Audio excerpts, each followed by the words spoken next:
Magandang araw po sa inyong lahat. James Reid at Isa Pressman may adventure ngayon. BF ni Nadine ipinakita ang ginawa nila ngayon. Alamin po natin lahat yan dito sa ating video. Dito po muna tayo sa BF ni Nadine Lustre na si Barrio, kung saan po ay napakagandang balita kasi nalathala nga po si Barrio sa kilalang magazine. At basahin po natin yung message niya. Yan.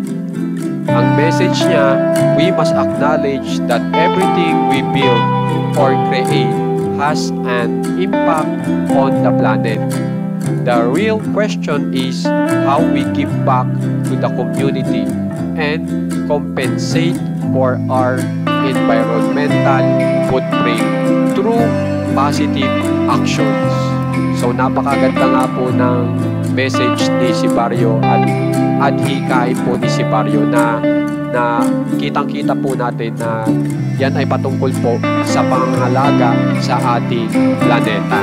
So ngayon, panoorin po natin, ito po ipinakita ni si Barrio na ginawa po nila ni Nadine Lustre. Bali po si Barrio at si Nadine Lustre po ay nasa ibang bansa ngayon. At yan po ang mga ginawa nila.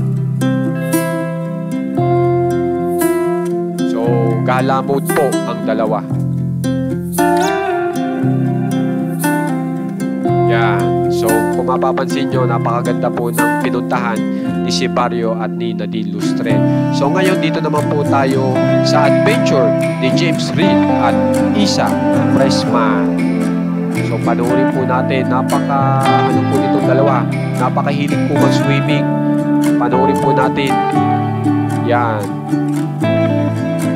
Pinuntahan nilang lugar, napakaganda po. At napaka-sweet pa po nilang dalawa. Yan, nagme-meditate po si Isa Pressman. Yan, yung dalawa.